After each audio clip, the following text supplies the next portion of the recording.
In a year of great cinema, The Substance was by far my favorite movie that 2024 had to offer. Corley Fargett's gruesome, fantastical take on women's body image was a wicked blend of Cronenberg and Kubrick, viewed through a very introspective female lens. Although not quite my favorite of 2025, Max Minghell's Shell is a definite highlight of this year, delivering a similar premise to The Substance from a different angle.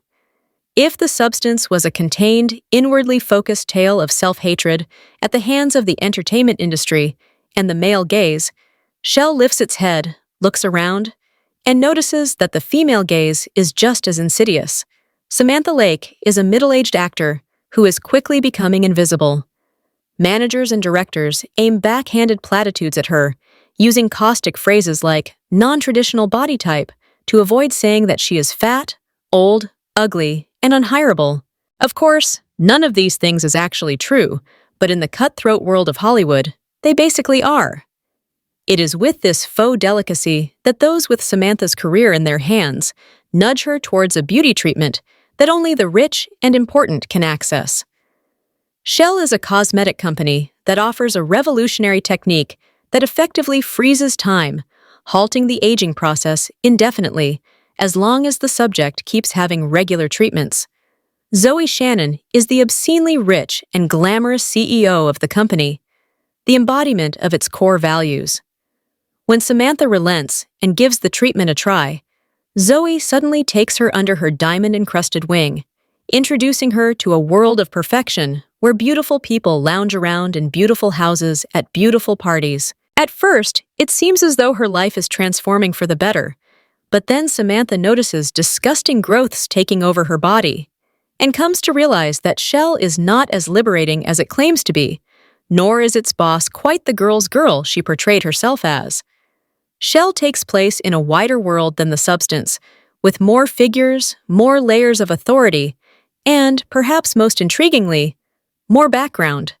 In a move somewhat reminiscent of the enjoyably yet awful Catwoman, the movie is about how huge corporate entities orchestrate problems so that they can peddle solutions, consequences be damned.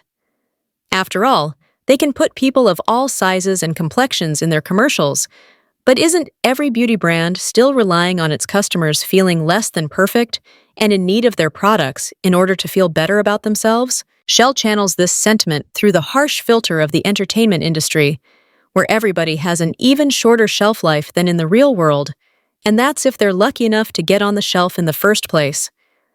Moss plays Samantha as terminally sweet and charming, the sort of person that the wolves of this world recognize a mile off for their vulnerability, making for an empathetic and relatable central figure, albeit a little exaggerated in her purity. Opposite her is the steely Zoe, who extracts all of Kate Hudson's best qualities. Even in very light-hearted movies, Hudson has always mastered that sly look, with a great use of facial expression to convey that a lot is going unsaid by her character, and Shell is perhaps the best role I've seen her in. Zoe is the vehicle through which the movie examines how women eat away at each other's self-esteem. You know, that high school mean girl mentality that your parents always assured you people grow out of. But it turns out they never do. Hudson plays Zoe as that popular girl who invites the outcast shopping with her, just so she can laugh about it with her friends later. And she makes for both a fabulously evil villain and a depressingly familiar figurehead of female gaze. Hudson gets a wickedly entertaining villain monologue in which she spills all the secrets of the company and its motivations, and it all comes back to power. She characterizes people as animals desperate to claw their way up the food chain, and that the good-looking ones inevitably end up on top. The world of beauty is not about appealing to men or even women getting what they want by appealing to men. It's much more basic than that. It's all about the want of power, of domination, and making everybody else feel undesirable is the most efficient way of doing it.